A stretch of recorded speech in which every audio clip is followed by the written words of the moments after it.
On this, we're going to review what we did in the first tape.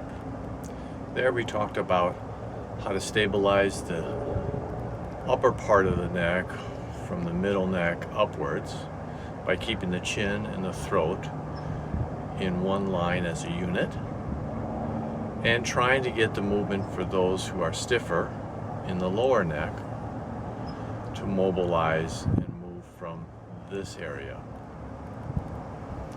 So typically the problem that some people have is that when they're bending, let's say in sideways to loosen up the neck, they're doing it in this way, where you see the chin moving away from the throat and the lower part of the neck is not participating in that movement.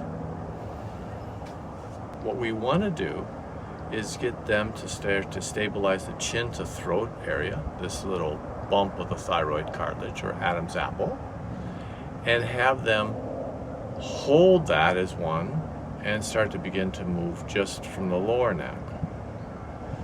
As they do the lower neck, most people find that's actually difficult, and this is what I see is that as they start to bring the ear closer to the shoulder,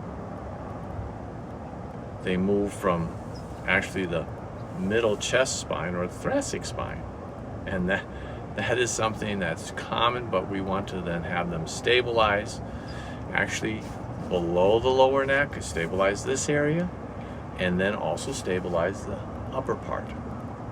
So you'll see in the film where we'll work at holding these and learning several cues and just trying to get this movement versus that movement.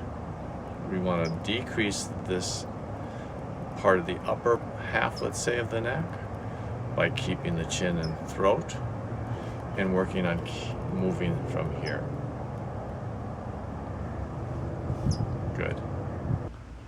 First version is So you're trying to keep the chin and the throat in line. Little, bring your chin back. Okay, we need a mirror. We do. Yeah, but that's good. That's the idea. There you go. There you go. Now right there, can you take and move the head out of that movement?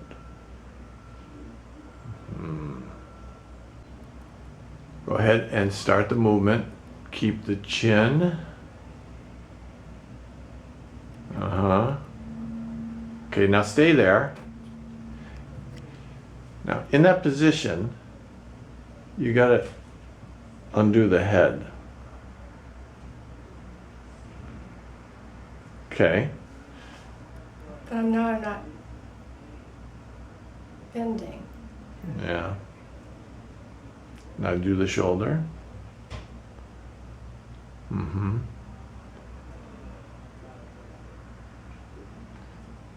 Yes, we're still getting a bit more of the upper neck than when we do it in the mirror. Now note how difficult it is to try to separate out the upper neck from the rest of the neck in trying to move at where the cervical spine meets the upper back spine. You'll see in subsequent films that you need to be able to use a mirror, you get that visual feedback, and with that mirror it's much easier. So your head has to be, now bend, that's it, right there. That's the movement. Okay? So as you bend that way, that's a little bit of the upper neck, middle neck. Yes, that's it. We want to just straighten that out a little bit. Excellent. Drop your chin forward. There. And then you're bending. Okay, there. This work with the cueing of bending the neck to the side takes a lot of time And what you want to do is allow for sufficient practice and paying attention over time to the different cues. It can't be learned too quickly. Okay. Then you're raising the shoulder. Good. And letting the neck drop. Yes, just that little bit.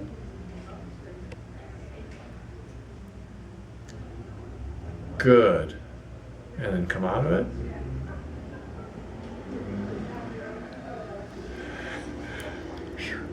Good job, Sandy.